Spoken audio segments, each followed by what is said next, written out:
Earlier in the program we spoke to Portia Woodman. And let's go back to the World Rugby Awards. There wasn't anything particularly historic about New Zealand dominating them, but that doesn't mean history wasn't made. Our rugby mad nation bagged no less than 6 pieces of silverware at the glitzy ceremony in Monte Carlo, including a second consecutive Men's Player of the Year award for number 10, Beauden Barrett. There was, however, a couple of really significant firsts for our women's players. Clay Wilson reports. England have fought, but they just didn't have enough, and New Zealand are World Cup champions in 2017. What a game of rugby! What a World Cup final! Having had a run of 4 straight World Cup triumphs ended by England in 2014, the Black Ferns were a team on a mission when they arrived in Ireland for this year's tournament. 5 matches and 17 days later, order had been restored. New Zealand were Women's World Rugby champions once more. The tournament smashed viewership records, and for their role at the forefront of that spike in popularity, the Black Ferns have been named World Rugby Team of the Year, ahead of the All Blacks and the England men's side. It is the first time in the award's 17-year history a women's team has bagged that prize, and midfielder Kelly Brazier says the satisfaction is immense. It's been massive, like you said, obviously 2010 highlight and then heartbreak in 2014, so to come back and win this one, and women's rugby's gone to a whole new level, the pace, the speed, and yeah, just the athletes playing it, it's incredible. One of those brilliant athletes is Brazier's teammate Portia Woodman. A wing with power and pace to burn, Woodman set the World Cup alight with 13 tries. That included an eye-popping 8 tries in one game, and a stunning solo effort in the semi-final victory over the USA that left the commentators grasping for superlatives. They use Woodman, who's changed wings, and now Woodman into the backfield. Portia Woodman, you're killing me. That is magnificent.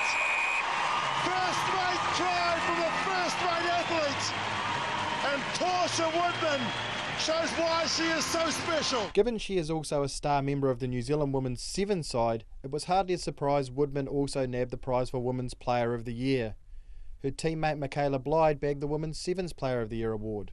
Born in the small northern town of Kaikoui and a proud Māori, Woodman says while she now gets to jet off around the world to play rugby, she never forgets what playing for her country means to her. As soon as I made the team for Sevens, my parents gave me a hangi rock, which is one of the rocks that we have back home up north, to either stick in my boot or just to have with me wherever I go, so that I have a little bit of dirt from New Zealand, so travelling with me around the world. You are that quick with a rock in your boot. It's amazing to see without. Another player with plenty of speed is Beauden Barrett, who was also left smiling after picking up the highest individual honour in the men's game for the 2nd year running, beating out teammate Rieko Ioane for the gong. The first 5 has played for the All Blacks alongside his 2 brothers this year, Lock Scott and utility back Geordie, and he reckons being crowned World Player of the Year won't get him too many favours come Christmas dinner time in the Barrett household. Does it get you head of the table at Christmas, or does it get you the washing up? No, as soon as you get home, no one really cares about that. It's probably the good thing about growing up on a farm in Taranaki. It's really humbling. Mum and Dad sort of bring you back down to earth pretty quick, so it's awesome. Despite missing out on the top prize, young wing Ioane did not go home empty-handed as he claimed the Breakthrough Player of the Year. But one person who did leave the annual awards empty-handed for a change was Steve Hansen, the All Blacks mentor missing out to England coach Eddie Jones for Coach of the Year.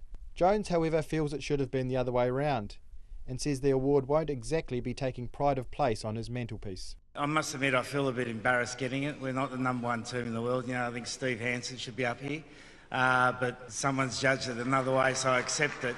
You know, we want to be the #1 team in the world, and until we're the #1 team in the world, we haven't got anything to crow about. Does it go front and centre on your desk, or do you pop it in the potting shed for when the time comes and you're off to the beach? I think my dog will play with it. Okay, lovely. While it wasn't necessarily an award to cherish for Jones, you can be sure the Black Ferns, Woodman and the rest of the New Zealand winners certainly finished their 2017 season as grinners. For Checkpoint, Clay Wilson. That was the remarkable thing. If you're wondering what all the fuss is about, people winning awards, that was the first time that at the World Rugby Awards a woman, or in this case women plural, had won an award in a category that wasn't only for women. Prior to that, every single award won by women at the World Rugby Awards had been in women-only categories. Winning Team of the Year ahead of the All Blacks ahead of England and ahead of all the other teams that weren't even nominated, is a remarkable achievement. And if you look at the development of women's rugby in New Zealand over the past few years, the vast majority of them are amateurs. Their captain, of course, works as a police officer out south in Auckland. It is an extraordinary story. It really is a Cinderella story, although without quite the riches at the end of it. But acknowledgement, and thousands of girls now playing rugby in New Zealand. Not a story that's been told as often as it should have been, but thanks to the success of the Black Ferns, it's starting to be told now.